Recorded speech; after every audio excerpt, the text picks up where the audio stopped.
తప్పక వీళ్ళేంటంటే శివుడిని దర్శించుకోవడం మండే ఓకే. సోమవారం శివాలయం దర్శించుకోవడం ఆధ్యాత్మికంగా అంటే ఏదైనా చదువుకోండి మీరు ఏ హ్మ్. మంత్రమైనా సరే ఏదైనా సరే హ్మ్. చదువుకోవడం కానీ అంటే నిత్యం చేయండి. నేనెప్పుడు సోమవారం ఈ వారమే చేయండి నేను ఎప్పుడు చెప్పను. నిత్యం ఓకే. చేసుకోండి.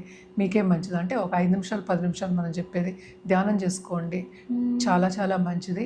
రుద్రాభిషేకం చేసుకోవడం, మహామృత్యుంజయ మంత్రం కంటిన్యూయస్‌గా చదువుకోవడం అనేది చాలా ఓకే. మంచిదనమాట వీళ్ళకి. అండ్ ఆల్సో మనం రుద్రాక్ష విషయానికొస్తే కనుక తప్పక వీళ్ళేంటంటే ద్విముఖి రుద్రాక్ష, అలాగే గౌరీ శంకర్ రుద్రాక్ష వేసుకోవడం, అలాగే హ్మ్. దశముఖి వేసుకోవడం అనేది చాలా మంచిది. ఎవరికైనా సరే మనం ఏంటంటే జాతక రీత్యా ఇవ్వడం అనేది జరుగుతుంది. హ్మ్. దాంతో పాటు ఏంటంటే దాంట్లో జెమ్ స్టోన్స్ ఏదైనా వేసుకోవాలి అంటే జాతి రత్నాలు వేసుకోవాలంటే కూడా చెప్పడం అనేది జరుగుతుందనమాట. అండ్ ఆల్సో మనం కలర్స్ విషయానికి వస్తే కనుక తప్పక వీళ్ళు ఏంటంటే క్రీమ్ కలర్, లైట్ క్రీమ్ ఉంటుంది. మనం మరీ వైట్ చెప్పట్లే, లైట్ క్రీమ్ నుంచి సిల్వర్